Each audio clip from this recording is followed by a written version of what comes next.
ರಾಜ್ಯದ ಅನೇಕ ಕಡೆಗಳಲ್ಲಿ ಈ ಡಿಜಿಟಲ್ ಪೇಮೆಂಟ್ಗೆ ಬಾಯ್ ಬಾಯ್ ಹೇಳ್ತಾ ಇದ್ದಾರೆ. ನಮಗೆ ಡಿಜಿಟಲ್ ಪೇಮೆಂಟ್ ಸಾವಾಸನೇ ಬೇಡ ಅಂತಿದ್ದಾರೆ. ಮೈಸೂರಲ್ಲೂ ಕೂಡ ಅಂಥದ್ದೇ ಘಟನೆ ನಡೆದಿದೆ. ಮೈಸೂರಿನಲ್ಲೂ ಡಿಜಿಟಲ್ ಪೇಮೆಂಟ್ಗೆ ನಿರಾಕರಣೆ, ಆಟೋದಲ್ಲಿ ಡಿಜಿಟಲ್ ಪೇಮೆಂಟ್ಗೆ ನಿರಾಕರಿಸಿದ್ದಾರೆ. 2 ದಿನಗಳಿಂದ ಕ್ಯಾಶೇ ತಗೊಳ್ತಾ ಇದ್ದಾರೆ, ಹಣ ತೆಗೆದುಕೊಳ್ತಾ ಇದ್ದೇವೆ. ಅವರೇ ಹೇಳಿರೋದು ದಿನಕ್ಕೆ 600 ರಿಂದ 700 ರೂಪಾಯಿ ನಾವು ದುಡಿಯೋದು. ಈ ಡಿಜಿಟಲ್ ಪೇಮೆಂಟ್ ಇಲ್ಲ ಅಂತಂದ್ರೆ ಜನ ಬರ್ತಾನೆ ಇಲ್ಲ. ರಿಪಬ್ಲಿಕ್ ಕನ್ನಡದ ಮುಂದೆ ಆಟೋ ಚಾಲಕರು ಪಾಪ ತಮ್ಮ ಅಳಲನ್ನ ತೋಡ್ಕೊಂಡಿದ್ದಾರೆ ನೋಡಿ. ಕೇಂದ್ರದಲ್ಲಿ ಮೋದಿ ಸರ್ಕಾರ ಅಧಿಕಾರಕ್ಕೆ ಬಂದ ದಿನದಿಂದಲೂ ಕೂಡ ಡಿಜಿಟಲ್ ಪೇಮೆಂಟ್ಸ್ ಗಳಿಗೆ ಸಾಕಷ್ಟು ಒತ್ತಡ ಕೊಟ್ಟಿದ್ದು. ಪ್ರತಿಯೊಬ್ಬರು ಕೂಡ ಈಗಾಗಲೇ ಯುಪಿಐ ಪೇಮೆಂಟ್ ಅನ್ನ ಮಾಡಬೇಕು ಅಂತ ಹೇಳಿ ಡಿಜಿಟಲ್ ಭಾರತವಾಗಿ ಪರಿವರ್ತನೆ ಮಾಡಬೇಕು ಅಂತ ಹೇಳಿ ಸಾಕಷ್ಟು ಕನಸನ್ನ ಕಂಡಿದ್ರು. ಅದು ಬಹುತೇಕ ಯಶಸ್ವಿಯಾಗಿದೆ. ಸೊ ಈ ಬಗ್ಗೆ ಮಾತಾಡೋದ್ರ ಜೊತೆಗೆ ಆಟೋ ಚಾಲಕರಿದ್ದಾರೆ, ಅವರು ಕೂಡ ದೈನಂದಿನ ಬದುಕಿನಲ್ಲಿ ಪ್ರತಿಯೊಬ್ಬರು ಕೂಡ ಎಲ್ಲರೂ ಕೂಡ ಯುಪಿಐ ಪೇಮೆಂಟ್ಸ್ ಎಲ್ಲ ಕೊಡ್ತಾ ಇದ್ರು. ಈಗ ಯಾವ ರೀತಿಯಾಗಿದೆ ಅವ್ರನ್ನ ಕೇಳೋಣ. ಸರ್, ಈಗ ಪ್ರತಿಯೊಬ್ಬರು ಬರ್ತಾರೆ, ನೀವು ದುಡ್ಡು ಇಸ್ಕೋತಾ ಇದ್ದೀರಾ, ಸ್ಕ್ಯಾನ್ ಮಾಡಿಸ್ಕೋತಾ ಇದ್ದೀರಾ? ಮೊದಲು ಸ್ಕ್ಯಾನ್ ಮಾಡಿ ಇಸ್ಕೊತಾ ಇದ್ವಿ. ಈಗ ಟ್ಯಾಕ್ಸ್ ಅಂತಾರಲ್ಲ, ಅದಕ್ಕೆ ಭಯ ಆಗ್ತಾ ಇದೆ, ಅದಕ್ಕೆ ಕ್ಯಾಶ್ ಇಸ್ಕೊತಾ ಇದೀವಿ ಸರ್. ಏನ್ ಸಮಸ್ಯೆ ಆಗ್ತಾ ಇದೆ ಅಂತ ಸರ್? ಏನೋ ಗೌರ್ಮೆಂಟ್ ಏನೋ ಟ್ಯಾಕ್ಸ್ ಆಗ್ತಾ ಇದಾರೆ ಅಂತಲ್ಲ ಸರ್, ಬಡವರಿಗೆಲ್ಲ. ಯಾಕಂದ್ರೆ ಪ್ರತಿನಿತ್ಯ ಕೂಡ ಎಲ್ಲ ಬರೀ ಈಗ ಗೂಗಲ್ ಪೇ, ಫೋನ್ ಪೇ ಈ ರೀತಿ ದುಡ್ಡು ಆಗ್ತಾ ಇರೋದು.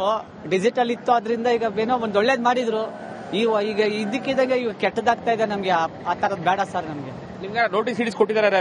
ಕೊಟ್ಟಿಲ್ಲ. ಮುಂದಕ್ಕೆ ನಮಗ್ ಬರ್ತದಂತೆ ಭಯ, ಅದಕ್ಕೆ ನಾವು ಬರೋದಕ್ಕೂ ಮುಂಚೆ ನಾವೇ ಕ್ಯಾನ್ಸಲ್ ಮಾಡ್ಕೊಬಿಟ್ರೆ ಒಳ್ಳೇದು. Cash ಇಸ್ಕೊತೀನಿ sir. ಸರ್, ನೀವು ದುಡ್ಡು ಇಸ್ಕೋತಾ ಇದ್ದೀರಾ ಅಥವಾ ಸ್ಕ್ಯಾನರ್? ಸರ್, ನಾವು ದುಡ್ಡೇ ಇಸ್ಕೋತಾರ, ಮೊದಲು ಇಸ್ಕೊತಿದ್ದೀವಿ ಕ್ಯಾಶ್. ಈಗ ಏನಾದ್ರೆ 50 ರೂಪಾಯಿ ಬಾಡಿಗೆ ಹೋಗ್ಬಿಟ್ಟು ಅಲ್ಲಿ ಫೋನ್ ಪೇ ಮಾಡಿದ್ರೆ ಅಲ್ಲ 5 ರೂಪಾಯಿ 7 ರೂಪಾಯಿ ಹೊಡೆದ್ರೆ ನಮ್ಗೆ ಏನ್ ಸಿಗ್ತದೆ? ಹೋಗೋದೇ ಕಮ್ಮಿಗೆ. ನಾವು ಅದ್ರೊಳಗೆ ಹೋಗ್ಬಿಟ್ಟು ಅಲ್ಲಿ ಹೋಗ್ಬಿಟ್ಟು ಇದು ಮಾಡ್ಕೊಂಡ್ರೆ ಇಸ್ಕೋತಾರಲ್ಲ ಸರ್ ನಾವೆಲ್ಲ. ಅದು ನಿಮ್ಮ ಆಟೋಗೆ ಎಷ್ಟು ಜನ ಬರ್ತಾರ ಡೈಲಿ?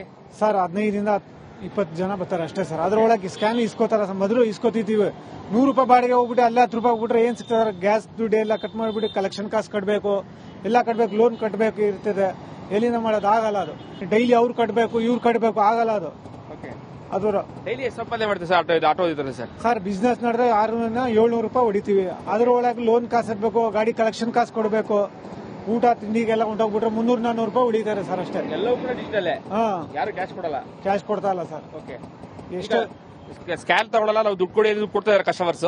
ಇಲ್ಲ ಸರ್, ಇಲ್ಲ ನಮ್ಮಂತ ಕ್ಯಾಶ್ ಇಲ್ಲ, ನಮ್ಮಂತ ಫೋನ್ ಪೇ ಅಂತ ಇದ್ ಮಾಡ್ತಾವ್ರೆ ಸರ್. ಅದಕ್ಕೋಸ್ಕರ ಅದ್ರೊಳಗೆ ಏನಂತಾರೆ, ಪ್ಯಾಸೆಂಜರ್ ನಾವು ಫೋನ್ ಪೇ ಇದ್ರೆ ಬರ್ತೀವಿ, ಇಲ್ಲಾಂದ್ರೆ ಇಲ್ಲ ಅಂತ ಒಯ್ತವ್ರೆ ಸರ್. ಅದ್ರೊಳಗೆ ಅದು ತೊಂದರೆ ಆಗ್ತಿದೆ. ಈಗ ತೊಂದರೆ ಆಗ್ತಾ ಇದೆ ಸರ್. ಅದು ಇಲ್ಲ ಕೂತ್ಕೊಂಡು ಒಯ್ತಾರೆ, ಹತ್ರ ಬರುವಾಗ ಏನ್ ಮಾಡ್ತಾರೆ, ನಮ್ಗೆ ಫೋನ್ ಪೇ ಕೊಡಿ, ನಂಬರ್ ಕೊಡಿ ಅಂತ ಕೇಳ್ತಾರೆ ಸರ್ ಅವರು. ನಮ್ಮ ಹತ್ರ ಇರಲ್ವಲ್ಲ, ಅದ್ರೊಳಗೆ 5 ರೂಪಾಯಿ 10 ರೂಪಾಯಿ ಅದ್ರೊಳಗೆ ಹೊಂಟವ್ರೆ ಏನ್ ಸಿಗ್ತಾರೆ? 100 ರೂಪಾಯಿ ಬಾಡಿಗೆ ಒಳಗೆ ಹತ್ತಿಸ್ತಾ ಇಲ್ಲ ಸರ್. ನಾವು ನೋಡಿ ಹಂಗೆ ನಿಂತಿದ್ದೀವಿ, ಗಾಡಿಗಳೆಲ್ಲ ತಗೊಂಡು ಬೆಳಗ್ಗೆ 6 ಗಂಟೆ ಬಂದು ನಿಂತಿರೋದು ನಾವೇ. ನಿಮ್ಗೆ 100 ರೂಪಾಯಿ ದುಡ್ಡು ಹಾಕಿದ್ರೆ ನೀವು ಅಕೌಂಟ್ ದುಡ್ಡೆಲ್ಲ ಟ್ಯಾಕ್ಸ್ ಎಲ್ಲ ಕಟ್ ಆಗ್ತಿದ್ಯಾ ಸರ್? ಅದು ಒಂದ್ಸಲಿ 100 ಅದು ಸ್ಕ್ಯಾನರ್ಗೆ ಅಂದ್ಬಿಟ್ಟು ನಂತರ ಮೈಕ್ ಇದೆ, ಅದಕ್ಕೆ 153 ರೂಪಾಯಿ 15 ದಿನಕ್ಕೆ ಒಂದ್ಸಲ ಹೋಗ್ತಾ ಇದೆ. ಹೌದು, ಕೇಳಿದೆ ಬ್ಯಾಂಕ್ ಅಲ್ಲಿ, ನೀ ಮೈಕ್ ತಕೊಂಡಿರೋದಕ್ಕೆ ಕಟ್ ಆಗ್ತಾ ಇದೆ ಅಂತ ಇದಾರೆ. ಪ್ರತಿನಿತ್ಯವೂ ಕೂಡ ನಮ್ಮಲ್ಲಿಗೆ ಆಟೋಗೆ ಬರುವಂತವರು ಕೂಡ ಎಲ್ಲರೂ ಕೂಡ ಸ್ಕ್ಯಾನರ್ ಮಾಡ್ತಾ ಇದ್ರು. ಅದೇ ಕಳೆದ 2 ದಿನಗಳಿಂದ ಯಾವಾಗ ಟ್ಯಾಕ್ಸ್ ಎಲ್ಲ ಕಟ್ ಆಗ್ತಿದೆ ಅಂತ ಹೇಳ್ತಾ ಇದ್ರು. ಸೊ ಅವತ್ತಿನಿಂದ ನಾವು ಒಂದಷ್ಟು ಕ್ಯಾಶ್ ಎಲ್ಲ ವ್ಯವಹಾರ ಮಾಡೋದಕ್ಕೆ ಮುಂದಾಗಿದೀವಿ. ಆದ್ರೂ ಕೂಡ ಕೆಲವೊಂದಷ್ಟು ಎಷ್ಟೊಂದು ಜನ ಎಲ್ಲರೂ ಕೂಡ ಗೂಗಲ್ ಪೇ, ಫೋನ್ ಪೇ ಮೂಲಕ ಹಣ ಹಾಕ್ತಿವಿ ಅಂತ ಹೇಳ್ತಾರೆ. ಆದ್ರೆ ವಿಧಿ ಇಲ್ಲದಂತೆ ನಾವು ಅವ್ರ ಹಣ ಇಸ್ಕೊಡ್ತಾ ಇದೀವಿ. ಆದ್ರೆ ಮುಂದಿನ ದಿನಗಳಲ್ಲಿ ನಾವು ಹೆಚ್ಚು ಆ ಹಣದ ವ್ಯವಹಾರಕ್ಕೆ ನಾವು ಹೆಚ್ಚು ಒತ್ತಡ ಕೊಡ್ತೇವೆ ಅನ್ನುವಂತಹ ಮಾತುಗಳೆಲ್ಲ ಹೇಳ್ತಾ ಇದ್ದಾರೆ. ಕ್ಯಾಮರಾ ಪರ್ಸನ್ ಸಚಿನ್ ಜೊತೆಗೆ ವಿನೋದ್ ಪಡವಾರಳ್ಳಿ, ರಿಪಬ್ಲಿಕ್ ಕನ್ನಡ, ಮೈಸೂರು. ರಾಜ್ಯದ ಅನೇಕ ಕಡೆಗಳಲ್ಲಿ ಈ ಡಿಜಿಟಲ್ ಪೇಮೆಂಟ್ಗೆ ಬಾಯ್ ಬಾಯ್ ಹೇಳ್ತಾ ಇದ್ದಾರೆ. ನಮಗೆ ಡಿಜಿಟಲ್ ಪೇಮೆಂಟ್ ಸಾವಾಸನೇ ಬೇಡ ಅಂತಿದ್ದಾರೆ. ಮೈಸೂರಲ್ಲೂ ಕೂಡ ಅಂಥದ್ದೇ ಘಟನೆ ನಡೆದಿದೆ. ಮೈಸೂರಿನಲ್ಲೂ ಡಿಜಿಟಲ್ ಪೇಮೆಂಟ್ಗೆ ನಿರಾಕರಣೆ, ಆಟೋದಲ್ಲಿ ಡಿಜಿಟಲ್ ಪೇಮೆಂಟ್ಗೆ ನಿರಾಕರಿಸಿದ್ದಾರೆ. 2 ದಿನಗಳಿಂದ ಕ್ಯಾಶೇ ತಗೊಳ್ತಾ ಇದ್ದಾರೆ, ಹಣ ತೆಗೆದುಕೊಳ್ತಾ ಇದ್ದೇವೆ. ಅವರೇ ಹೇಳಿರೋದು ದಿನಕ್ಕೆ 600 ರಿಂದ 700 ರೂಪಾಯಿ ನಾವು ದುಡಿಯೋದು. ಈ ಡಿಜಿಟಲ್ ಪೇಮೆಂಟ್ ಇಲ್ಲ ಅಂತಂದ್ರೆ ಜನ ಬರ್ತಾನೆ ಇಲ್ಲ. ರಿಪಬ್ಲಿಕ್ ಕನ್ನಡದ ಮುಂದೆ ಆಟೋ ಚಾಲಕರು ಪಾಪ ತಮ್ಮ ಅಳಲನ್ನ ತೋಡ್ಕೊಂಡಿದ್ದಾರೆ ನೋಡಿ. ಕೇಂದ್ರದಲ್ಲಿ ಮೋದಿ ಸರ್ಕಾರ ಅಧಿಕಾರಕ್ಕೆ ಬಂದ ದಿನದಿಂದಲೂ ಕೂಡ ಡಿಜಿಟಲ್ ಪೇಮೆಂಟ್ಸ್ ಗಳಿಗೆ ಸಾಕಷ್ಟು ಒತ್ತಡ ಕೊಟ್ಟಿದ್ದು. ಪ್ರತಿಯೊಬ್ಬರು ಕೂಡ ಈಗಾಗಲೇ ಯುಪಿಐ ಪೇಮೆಂಟ್ ಅನ್ನ ಮಾಡಬೇಕು ಅಂತ ಹೇಳಿ ಡಿಜಿಟಲ್ ಭಾರತವಾಗಿ ಪರಿವರ್ತನೆ ಮಾಡಬೇಕು ಅಂತ ಹೇಳಿ ಸಾಕಷ್ಟು ಕನಸನ್ನ ಕಂಡಿದ್ರು. ಅದು ಬಹುತೇಕ ಯಶಸ್ವಿಯಾಗಿದೆ. ಸೊ ಈ ಬಗ್ಗೆ ಮಾತಾಡೋದ್ರ ಜೊತೆಗೆ ಆಟೋ ಚಾಲಕರಿದ್ದಾರೆ, ಅವರು ಕೂಡ ದೈನಂದಿನ ಬದುಕಿನಲ್ಲಿ ಪ್ರತಿಯೊಬ್ಬರು ಕೂಡ ಎಲ್ಲರೂ ಕೂಡ ಯುಪಿಐ ಪೇಮೆಂಟ್ಸ್ ಎಲ್ಲ ಕೊಡ್ತಾ ಇದ್ರು. ಈಗ ಯಾವ ರೀತಿಯಾಗಿದೆ ಅವ್ರನ್ನ ಕೇಳೋಣ. ಸರ್, ಈಗ ಪ್ರತಿಯೊಬ್ಬರು ಬರ್ತಾರೆ, ನೀವು ದುಡ್ಡು ಇಸ್ಕೋತಾ ಇದ್ದೀರಾ, ಸ್ಕ್ಯಾನ್ ಮಾಡಿಸ್ಕೋತಾ ಇದ್ದೀರಾ?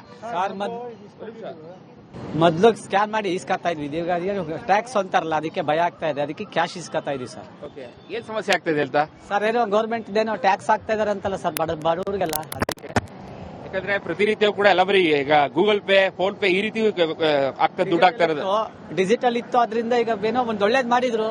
ಈಗ ಇದಕ್ಕಿದ್ದಾಗ ಈಗ ಕೆಟ್ಟದಾಗ್ತಾ ಇದೆ ನಮ್ಗೆ. ಆ ತರದ್ ಬೇಡ ಸರ್ ನಮ್ಗೆ. ನಿಮ್ಗೆ ನೋಟಿಸ್ ಇಡಿಸ್ ಕೊಟ್ಟಿದ್ದಾರೆ? ಕೊಟ್ಟಿಲ್ಲ. ಮುಂದಕ್ಕೆ ನಮಗ್ ಬರ್ತದಂತೆ ಭಯ, ಅದಕ್ಕೆ ನಾವು ಬರೋದಕ್ಕೂ ಮುಂಚೆ ನಾವೇ ಕ್ಯಾನ್ಸಲ್ ಮಾಡ್ಕೊಬಿಟ್ರೆ ಒಳ್ಳೇದು. Cash ಇಸ್ಕೊತೀನಿ sir. ಸರ್ ನೀವು ದುಡ್ಡು ಇಸ್ಕೊತಾ ಇದ್ರೆ ಅಥವಾ ಸ್ಕ್ಯಾನರ್ ಸರ್? ಸರ್ ನಾವು ದುಡ್ಡೇ ಇಸ್ಕೋತಾರ, ಮೊದಲು ಇಸ್ಕೊತಿದ್ದೀವಿ ಕ್ಯಾಶ್. ಈಗ ಏನಾದ್ರೆ 50 ರೂಪಾಯಿ ಬಾಡಿಗೆ ಹೋಗ್ಬಿಟ್ಟು ಅಲ್ಲಿ ಫೋನ್ ಪೇ ಮಾಡಿದ್ರೆ ಅಲ್ಲ 5 ರೂಪಾಯಿ 7 ರೂಪಾಯಿ ಹೊಡೆದ್ರೆ ನಮ್ಗೆ ಏನ್ ಸಿಗ್ತದೆ? ಹೋಗೋದೇ ಕಮ್ಮಿಗೆ ನಾವು ಅದ್ರೊಳಗೆ ಹೋಗ್ಬಿಟ್ಟು ಅಲ್ಲಿ ಹೋಗ್ಬಿಟ್ಟು ಇದ್ ಮಾಡ್ಕೊಂಡು ಇಸ್ಕೋತಾರ ಸರ್ ನಾವೆಲ್ಲ. ಅದು ನಿಮ್ಮ ಆಟೋಗೆ ಎಷ್ಟು ಜನ ಬರ್ತಾರ ಡೈಲಿ? ಸರ್ 15 ಇಂದ 20 ಜನ ಬರ್ತಾರೆ ಅಷ್ಟೇ ಸರ್. ಅದ್ರೊಳಗೆ ಸ್ಕ್ಯಾನ್ ಇಸ್ಕೋತಾರ ಸರ್. ಮೊದಲು ಇಸ್ಕೊತಿದ್ದೀವಿ 100 ರೂಪಾಯಿ ಬಾಡಿಗೆ ಹೋಗ್ಬಿಟ್ಟು ಅಲ್ಲ 10 ರೂಪಾಯಿ ಬಿಟ್ರೆ ಏನ್ ಸಿಗ್ತದೆ? ಗ್ಯಾಸ್ ದುಡ್ಡು ಎಲ್ಲ ಕಟ್ ಮಾಡಿಬಿಟ್ಟು ಕಲೆಕ್ಷನ್ ಕಾಸು ಕಟ್ಟಬೇಕು, ಎಲ್ಲ ಕಟ್ಟಬೇಕು, ಲೋನ್ ಕಟ್ಟಬೇಕು ಇರ್ತದೆ. ಎಲ್ಲಿಂದ ಮಾಡೋದು ಆಗಲ್ಲ. ಅದು ಡೈಲಿ ಅವ್ರು ಕಟ್ಟಬೇಕು, ಇವ್ರು ಕಟ್ಟಬೇಕು, ಆಗಲ್ಲ ಅದು. ಅದು ಡೈಲಿ ಎಷ್ಟು ಸಂಪಾದನೆ ಮಾಡ್ತೀವಿ ಸರ್ ಆಟೋ ಇದ್ದಾರೆ ಸರ್? ಸರ್ ಬಿಸ್ನೆಸ್ ನಡೆದ್ರೆ 600-700 ರೂಪಾಯಿ ಹೊಡಿತೀವಿ. ಅದ್ರೊಳಗೆ ಲೋನ್ ಕಾಸು ಇರ್ಬೇಕು, ಗಾಡಿ ಕಲೆಕ್ಷನ್ ಕಾಸು ಕೊಡಬೇಕು, ಊಟ ತಿಂಡಿಗೆಲ್ಲ ಹೊಂಟೋಗ್ಬಿಟ್ರೆ 300-400 ರೂಪಾಯಿ ಹೊಡಿತಾರೆ ಸರ್ ಅಷ್ಟೇ. ಎಲ್ಲವೂ ಕೂಡ ಡಿಜಿಟಲ್. ಹಾ, ಯಾರು ಕ್ಯಾಶ್ ಕೊಡಲ್ಲ? ಕ್ಯಾಶ್ ಕೊಡ್ತಾ ಇಲ್ಲ ಸರ್. ಎಷ್ಟು ಸ್ಕ್ಯಾನ್ ತಗೊಳ್ಳಲ್ಲ, ನಾವು ದುಡ್ಡು ಕೊಡಿ ದುಡ್ಡು ಕೊಡ್ತಾ ಇದಾರೆ ಕಸ್ಟಮರ್ಸ್? ಇಲ್ಲ ಸರ್, ಇಲ್ಲ ನಮ್ಮಂತ ಕ್ಯಾಶ್ ಇಲ್ಲ, ನಮ್ಮಂತ ಫೋನ್ ಪೇ ಅಂತ ಇದ್ ಮಾಡ್ತಾವ್ರೆ ಸರ್. ಅದಕ್ಕೋಸ್ಕರ ಅದ್ರೊಳಗೆ ಏನಂತಾರೆ ಪ್ಯಾಸೆಂಜರ್ ನಾವು ಫೋನ್ ಪೇ ಇದ್ರೆ ಬರ್ತೀವಿ, ಇಲ್ಲಾಂದ್ರೆ ಇಲ್ಲ ಅಂತ ಒಯ್ತವ್ರೆ ಸರ್. ಅದ್ರೊಳಗೆ ಅದು ತೊಂದರೆ ಆಗ್ತಿದೆ, ಈಗ ತೊಂದರೆ ಆಗ್ತೈತೆ ಸರ್. ಅದು ಇಲ್ಲ ಕೂತ್ಕೊಂಡು ಒಯ್ತಾರೆ, ಹತ್ರ ಬರುವಾಗ ಏನ್ ಮಾಡ್ತಾರೆ, ನಮ್ಗೆ ಫೋನ್ ಪೇ ಕೊಡಿ, ನಂಬರ್ ಕೊಡಿ ಅಂತ ಕೇಳ್ತಾರೆ ಸರ್ ಅವರು. ನಮ್ಮ ಹತ್ರ ಇರಲ್ವಲ್ಲ, ಅದ್ರೊಳಗೆ 5 ರೂಪಾಯಿ 10 ರೂಪಾಯಿ ಅದ್ರೊಳಗೆ ಹೊಂಟವ್ರೆ ಏನ್ ಸಿಗ್ತಾರೆ? 100 ರೂಪಾಯಿ ಬಾಡಿಗೆ ಒಳಗೆ ಹತ್ತಿಸ್ತಾ ಇಲ್ಲ ಸರ್ ನಾವು. ನೋಡಿ ಹಂಗೆ ನಿಂತಿದ್ದೀವಿ ಗಾಡಿಗಳೆಲ್ಲ ತಗೊಂಡು. ಬೆಳಗ್ಗೆ 6 ಗಂಟೆ ಬಂದು ನಿಂತಿರೋದು ನಾವು. ನಿಮ್ಗೆ 100 ರೂಪಾಯಿ ದುಡ್ಡು ಹಾಕಿದ್ರೆ ನಿಮ್ ಅಕೌಂಟ್ ದುಡ್ಡು ಎಲ್ಲ ಟ್ಯಾಕ್ಸ್ ಎಲ್ಲ ಕಟ್ ಆಗ್ತಿದ್ಯಾ ಸರ್? ಅದು ಒಂದ್ಸಾಲಿ 100 ಅದು ಸ್ಕ್ಯಾನರ್ಗೆ ಅಂದ್ಬಿಟ್ಟು ನನ್ನ ಹತ್ರ ಮೈಕ್ ಇದೆ, ಅದಕ್ಕೆ 153 ರೂಪಾಯಿ 15 ದಿನಕ್ಕೆ ಒಂದ್ಸಾಲ ಹೋಗ್ತಾ ಇದೆ. ಹೌದು, ಕೇಳಿದೆ ಬ್ಯಾಂಕ್ ಅಲ್ಲಿ, ನೀ ಮೈಕ್ ತಕೊಂಡಿರೋದಕ್ಕೆ ಕಟ್ ಆಗ್ತಾ ಇದೆ ಅಂತ ಇದಾರೆ. ಪ್ರತಿನಿತ್ಯವೂ ಕೂಡ ನಮ್ಮಲ್ಲಿಗೆ ಆಟೋಗೆ ಬರುವಂತವ್ರು ಕೂಡ ಎಲ್ಲರೂ ಕೂಡ ಸ್ಕ್ಯಾನರ್ ಮಾಡ್ತಾ ಇದ್ರು. ಅದೇ ಕಳೆದ 2 ದಿನಗಳಿಂದ ಯಾವಾಗ ಟ್ಯಾಕ್ಸ್ ಎಲ್ಲ ಕಟ್ ಆಗ್ತಿದೆ ಅಂತ ಹೇಳ್ತಾ ಇದ್ರು. ಸೊ ಅವತ್ತಿನಿಂದ ನಾವು ಒಂದಷ್ಟು ಕ್ಯಾಶ್ ಎಲ್ಲ ವ್ಯವಹಾರ ಮಾಡೋದಕ್ಕೆ ಮುಂದಾಗಿದೀವಿ. ಆದ್ರೂ ಕೂಡ ಕೆಲವೊಂದಷ್ಟು ಎಷ್ಟೊಂದು ಜನ ಎಲ್ಲರೂ ಕೂಡ ಗೂಗಲ್ ಪೇ, ಫೋನ್ ಪೇ ಮೂಲಕ ಹಣ ಹಾಕ್ತಿವಿ ಅಂತ ಹೇಳ್ತಾರೆ. ಆದ್ರೆ ವಿಧಿ ಇಲ್ಲದಂತೆ ನಾವು ಅವ್ರ ಹಣ ಇಸ್ಕೊಡ್ತಾ ಇದೀವಿ.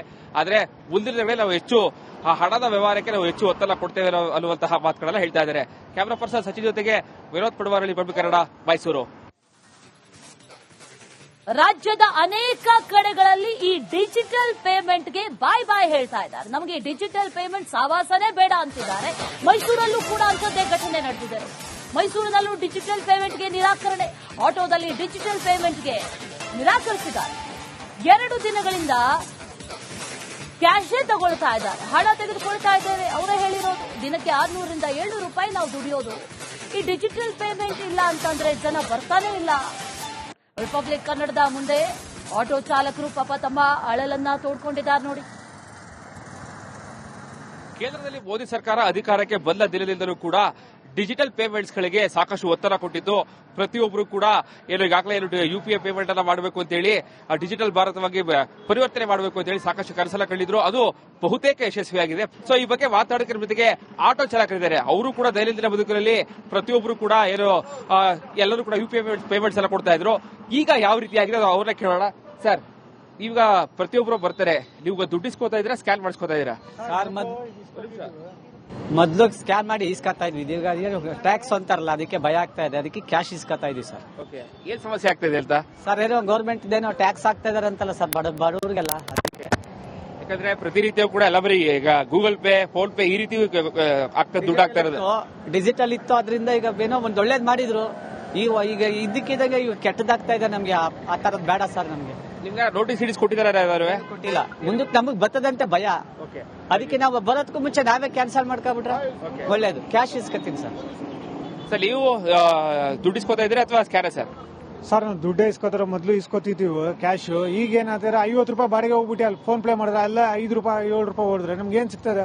ಹೋಗೋದೇ ಕಮ್ಮಿಗೆ ನಾವು ಅದ್ರೊಳಗೆ ಹೋಗ್ಬಿಟ್ಟು ಅಲ್ಲಿ ಹೋಗ್ಬಿಟ್ಟು ಇದ್ ಮಾಡ್ಕೊಂಡು ಇಸ್ಕೋತಾರ ಸರ್ ನಾವೆಲ್ಲ. ಅದು ನಿಮ್ಮ ಆಟೋಗೆ ಎಷ್ಟು ಜನ ಬರ್ತಾರ ಡೈಲಿ?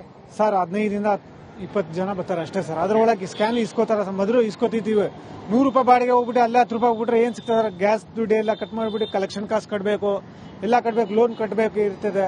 ಎಲ್ಲಿಂದ ಮಾಡೋದು ಆಗಲ್ಲ. ಅದು ಡೈಲಿ ಅವ್ರು ಕಟ್ಟಬೇಕು, ಇವ್ರು ಕಟ್ಟಬೇಕು, ಆಗಲ್ಲ. ಅದು ಅದು ಡೈಲಿ ಎಷ್ಟು ಸಂಪಾದನೆ ಮಾಡ್ತೀವಿ ಸರ್ ಆಟೋ ಇದ್ದಾರೆ ಸರ್? ಸರ್ ಬಿಸ್ನೆಸ್ ನಡೆದ್ರೆ 600-700 ರೂಪಾಯಿ ಹೊಡಿತೀವಿ. ಅದ್ರೊಳಗೆ ಲೋನ್ ಕಾಸು ಇರ್ಬೇಕು, ಗಾಡಿ ಕಲೆಕ್ಷನ್ ಕಾಸು ಕೊಡಬೇಕು, ಊಟ ತಿಂಡಿಗೆಲ್ಲ ಹೊಂಟೋಗ್ಬಿಟ್ರೆ 300-400 ರೂಪಾಯಿ ಉಳಿತಾರೆ ಸರ್ ಅಷ್ಟೇ. ಎಲ್ಲವೂ ಕೂಡ ಡಿಜಿಟಲ್. ಹಾ, ಯಾರು ಕ್ಯಾಶ್ ಕೊಡಲ್ಲ? ಕ್ಯಾಶ್ ಕೊಡ್ತಾ ಇಲ್ಲ ಸರ್. ಓಕೆ. ಎಷ್ಟು ಸ್ಕ್ಯಾನ್ ತಗೊಳ್ಳಲ್ಲ, ನಾವು ದುಡ್ಡು ಕೊಡಿ ದುಡ್ಡು ಕೊಡ್ತಾ ಇದಾರೆ ಕಸ್ಟಮರ್ಸ್? ಇಲ್ಲ ಸರ್, ಇಲ್ಲ ನಮ್ಮಂತ ಕ್ಯಾಶ್ ಇಲ್ಲ, ನಮ್ಮಂತ ಫೋನ್ ಪೇ ಅಂತ ಇದ್ ಮಾಡ್ತಾವ್ರೆ ಸರ್. ಅದಕ್ಕೋಸ್ಕರ ಅದ್ರೊಳಗೆ ಏನಂತಾರೆ ಪ್ಯಾಸೆಂಜರ್ ನಾವು ಫೋನ್ ಪೇ ಇದ್ರೆ ಬರ್ತೀವಿ, ಇಲ್ಲಾಂದ್ರೆ ಇಲ್ಲ ಅಂತ ಒಯ್ತವ್ರೆ ಸರ್. ಅದ್ರೊಳಗೆ ಅದು ತೊಂದರೆ ಆಗ್ತಿದೆ ಈಗ. ತೊಂದರೆ ಆಗ್ತೈತೆ ಸರ್. ಅದು ಓಕೆ. ಇಲ್ಲ ಕೂತ್ಕೊಂಡು ಒಯ್ತಾರೆ, ಹತ್ರ ಬರುವಾಗ ಏನ್ ಮಾಡ್ತಾರೆ, ನಮ್ಗೆ ಫೋನ್ ಪೇ ಕೊಡಿ, ನಂಬರ್ ಕೊಡಿ ಅಂತ ಕೇಳ್ತಾರೆ ಸರ್ ಅವರು. ಓಕೆ. ನಮ್ಮ ಹತ್ರ ಇರಲ್ವಲ್ಲ, ಅದ್ರೊಳಗೆ 5 ರೂಪಾಯಿ 10 ರೂಪಾಯಿ ಅದ್ರೊಳಗೆ ಹೊಂಟವ್ರೆ ಏನ್ ಸಿಗ್ತಾರೆ 100 ರೂಪಾಯಿ ಬಾಡಿಗೆ ಒಳಗೆ ಹತ್ತಿಸ್ತಾ ಇಲ್ಲ ಸರ್. ನಾವು ನೋಡಿ ಹಂಗೆ ನಿಂತಿದ್ದೀವಿ ಗಾಡಿಗಳೆಲ್ಲ ತಗೊಂಡು, ಬೆಳಗ್ಗೆ 6 ಗಂಟೆದಾಗ ಬಂದು ನಿಂತಿರೋದು ನಾವು. ಅಲ್ಲ, ಈಗ ನಿಮ್ಗೆ 100 ರೂಪಾಯಿ ದುಡ್ಡು ಹಾಕಿದ್ರೆ ನೀವು ಅಕೌಂಟ್ ದುಡ್ಡು ಟ್ಯಾಕ್ಸ್ ಎಲ್ಲ ಕಟ್ ಆಗ್ತಿದ್ಯಾ ಸರ್? ಅದು ಒಂದ್ಸಾಲಿ 100 ಅದು ಸ್ಕ್ಯಾನರ್ಗೆ ಅಂದ್ಬಿಟ್ಟು ನನ್ನ ಹತ್ರ ಮೈಕ್ ಇದೆ, ಅದಕ್ಕೆ 153 ರೂಪಾಯಿ 15 ದಿನಕ್ಕೆ ಒಂದ್ಸಲ ಹೋಗ್ತಾ ಇದೆ. ಹೌದು, ಕೇಳಿದೆ ಬ್ಯಾಂಕಲ್ಲಿ, ನೀ ಮೈಕ್ ತಕೊಂಡಿರೋದಕ್ಕೆ ಕಟ್ ಆಗ್ತಾ ಇದೆ ಅಂತ ಇದಾರೆ. ಪ್ರತಿನಿತ್ಯವೂ ಕೂಡ ನಮ್ಮಲ್ಲಿಗೆ ಆಟೋಗೆ ಬರುವಂತವರು ಕೂಡ ಎಲ್ಲರೂ ಕೂಡ ಸ್ಕ್ಯಾನರ್ ಮಾಡ್ತಾ ಇದ್ರು. ಅದೇ ಕಳೆದ 2 ದಿನಗಳಿಂದ ಯಾವಾಗ ಟ್ಯಾಕ್ಸ್ ಎಲ್ಲ ಕಟ್ ಆಗ್ತಿದೆ ಅಂತ ಹೇಳ್ತಾ ಇದ್ರು. ಸೊ ಅವತ್ತಿನಿಂದ ನಾವು ಒಂದಷ್ಟು ಕ್ಯಾಶ್ ಎಲ್ಲ ವ್ಯವಹಾರ ಮಾಡೋದಕ್ಕೆ ಮುಂದಾಗಿದ್ದೀವಿ. ಆದ್ರೂ ಕೂಡ ಕೆಲವೊಂದಷ್ಟು ಎಷ್ಟೊಂದು ಜನ ಎಲ್ಲರೂ ಕೂಡ ಗೂಗಲ್ ಪೇ, ಫೋನ್ ಪೇ ಮೂಲಕ ಹಣ ಹಾಕ್ತಿವಿ ಅಂತ ಹೇಳ್ತಾರೆ. ಆದ್ರೆ ವಿಧಿ ಇಲ್ಲದಂತೆ ನಾವು ಅವ್ರ ಹತ್ರ ಹಣ ಇಸ್ಕೊಡ್ತಾ ಇದೀವಿ. ಆದ್ರೆ ಮುಂದಿನ ದಿನಗಳಲ್ಲಿ ನಾವು ಹೆಚ್ಚು ಆ ಹಣದ ವ್ಯವಹಾರಕ್ಕೆ ನಾವು ಹೆಚ್ಚು ಒತ್ತಡ ಕೊಡ್ತೇವೆ ಅನ್ನುವಂತಹ ಮಾತುಗಳೆಲ್ಲ ಹೇಳ್ತಾ ಇದ್ದಾರೆ. ಕ್ಯಾಮರಾ ಪರ್ಸನ್ ಸಚಿನ್ ಜೊತೆಗೆ ವಿನೋದ್ ಪಡವಾರಳ್ಳಿ, ಬಡ್ಬಿ ಕನ್ನಡ, ಮೈಸೂರು.